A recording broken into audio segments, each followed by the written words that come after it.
आज के दौर में हमने वैज्ञानिक तौर पर सूरज के बारे में बहुत कुछ जान लिया है, लेकिन शुरुआती सभ्यताओं यानी सिविलाइजेशंस के लिए सूरज आसमान में सिर्फ एक डिस्क मात्र था, जिसके उगने से दिन होता और डूबने से रात होती थी। ग्रीक फिलोसोफर अनाक्सागोरस सूरज के बारे में साइंटिफिक अंडरस्टैंडिंग प्रस्तुत करने वाले शुरुआती लोगों में से एक थे। उनके मुताबिक सूरज मेटल का जायंट फ्लेमिंग बॉल था और चंद्रमा सूर्य की रोशनी को प्रतिबिंबित करता था।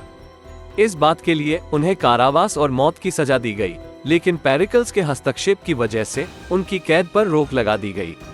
पिछले कुछ सालों में सूरज के बारे में हमारी वैज्ञानिक समझ पृथ्वी से किए जा रहे ऑब्जर्वेशंस की वजह से दिन ब दिन बढ़ती जा रही है। 1959 में ही नासा के पायनियर 6, 7, 8 और 9 मिशंस के लॉन्च के साथ सूरज के स्पेस बेस्ड ऑब्जर्वेशन का युग शुरू हुआ। इन सालों में सूरज और उसके इंटीरियर के बारे में कई डेटा जमा किए गए, इतने ज्यादा कि आजकल वैज्ञानिक कुछ हद तक भविष्यवाणी कर सकते हैं कि सूरज से कब और किस क्षेत्र से ज्वाला फूटेगी। तो चलिए हमारे साथ सूरज को थोड़ा और नजदीक से जानें, जहां हम जानेंगे सूरज से जुड़े कुछ माइंड ब्लोइंग फैक्ट्स। स्वागत है आपका ऑर्बिट इंडिया में। हमारे लिए सूरज बहुत इंपॉर्टेंट है। हमारा सूरज असल में एक बहुत ही ऑर्डिनरी स्टार है, जो हमारी मिल्की वे में मौजूद 100 अरब दूसरे स्टार्स में से एक है। पौधे, जो फूड चेन का आधार है, पृथ्वी पर सिर्फ इसलिए हैं क्योंकि वे अपने इस्तेमाल के लिए सूरज की रोशनी से एनर्जी का प्रकाश संश्लेषण कर सकते हैं, और इसलिए हमारे ग्रह पर सभी जानवर और मानव जीवन भी मौजूद हैं। इतना ही नहीं, सूरज हमारी पृथ्वी पर मौसम, समुद्री धाराएं और जलवायु को भी ठीक से चलाने का काम करता है। पृथ्वी पर जीवन केवल इसलिए मौजूद है क्योंकि सूरज हमें गर्मी और प्रकाश देने का काम करता है। क्या आपने कभी सोचा कि हमारे सूरज का जन्म कैसे हुआ? जैसा कि हम जानते हैं कि हाइड्रोजन गैस के बादल हमारे ब्रह्मांड में मौजूद हैं। लगभग 4.5 अरब साल पहले ऐसे ही एक हाइड्रोजन बादल के पास एक सुपरनोवा के विस्फोट से बादल में एक शॉकवेव फैल गया था। इससे बादल सिकुड़ गए और हाइड्रोजन गैस एक साथ मिलकर एक द्रव्यमान में आ गई। आखिरकार प्रेशर और गर्मी इतनी बढ़ गई कि इस द्रव्यमान के कोर में न्यूक्लियर फ्यूजन शुरू हो गया और इस तरह से सूरज का जन्म हुआ। दोस्तों, सूरज हमसे 93 मिलियन मील दूर है और इस दूरी को 1 एस्ट्रोनॉमिकल यूनिट के रूप में जाना जाता है, और इसका इस्तेमाल दूर के पिंडों की दूरी मापने के लिए एक स्टैंडर्ड के रूप में किया जाता है। हालांकि जैसा कि हम जानते हैं, लाइट सबसे तेज चीज है, फिर भी इसकी लिमिटेड स्पीड 1,86,000 मील प्रति सेकंड है। तो सूरज से रोशनी को भी हम तक पहुंचने में 8 मिनट 19 सेकंड का वक्त लगता है। इसलिए जब हम सूरज को देखते हैं तो हम असल में 8 मिनट पहले के सूरज को देख रहे होते हैं।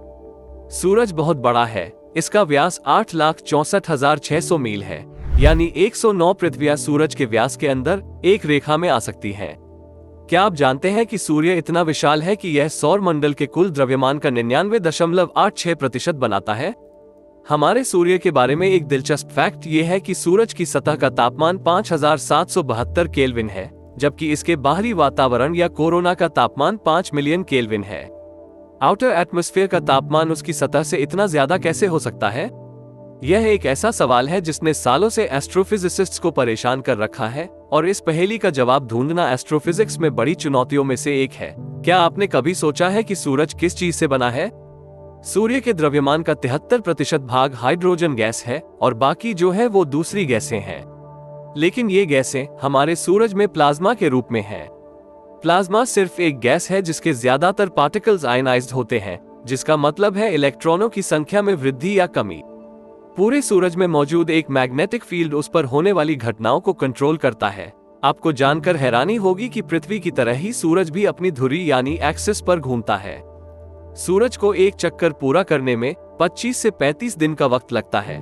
अपनी एक्सिस पर घूमने के अलावा सूरज मिल्की वे के सेंटर के चारों ओर भी घूमता है और गैलेक्टिक सेंटर से ये लगभग 26,000 प्रकाश वर्ष दूर है। सूरज को गैलेक्टिक सेंटर की परिक्रमा करने में लगभग 250 मिलियन साल लगते हैं, जिसे 1 गैलेक्टिक ईयर कहा जाता है। हमारा सन अर्थ सिस्टम ऐसा सुंदर डिजाइन है कि पृथ्वी का वायुमंडल सूरज से आने वाली सबसे हानिकारक यूवी रेज को अब्सॉर्ब कर लेता है, जबकि कम खतरनाक यूवी रेज एंटर कर पाती हैं। आपको ये जानकर हैरानी होगी कि सूरज असल में सफेद रंग का है, क्योंकि इसमें विजिबल स्पेक्ट्रम के सभी रंग मौजूद हैं।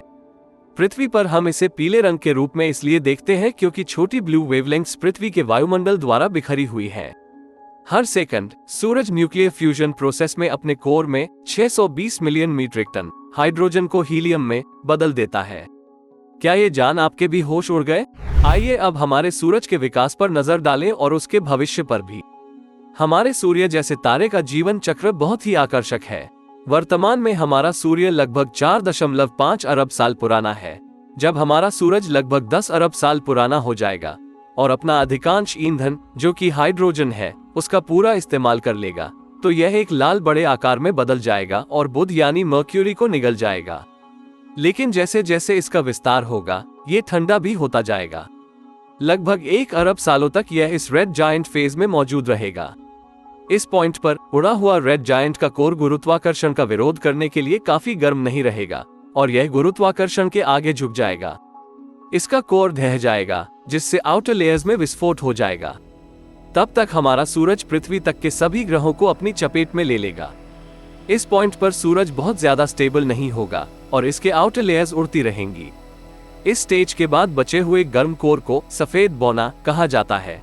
एक सफेद बौना पृथ्वी के आकार का होता है, लेकिन इसका वजन सूरज जितना होता है, जो इसे बहुत ज्यादा गुरुत्वाकर्षण के साथ एक सुपर डेंस, सुपर हॉट चीज बनाता है। Indian American physicist Subramanian Chandrashekhar ने सफेद बौनों के द्रव्यमान की अपर लिमिट देने का काम किया। उन्होंने पता लगाया कि एक सफेद बौना जिसका वजन सूर्य के द्रव्यमान से 1.44 गुना से ज्यादा है, वो गुरुत्वाकर्षण के खिलाफ टिक नहीं पाएगा और फिर उसका सुपरनोवा के रूप में विस्फोट होगा। चंद्रशेखर, जिनके नाम पर फेमस चंद्र एक्स-रे ऑब्जर्वेटरी का नाम भी रखा गया है, उन्हें स्टेलर एवोल्यूशन पर किए अपने काम के लिए नोबेल पुरस्कार दिया गया था। तो कैसा लगा हमारे सूरज के बारे में ये चौंकाने वाले फैक्ट्स जानकर? उम्मीद करते हैं कि हमारा ये वीडियो आपको जरूर पसंद आया होगा। अपनी राय कमेंट कर हमें जरूर बताएं।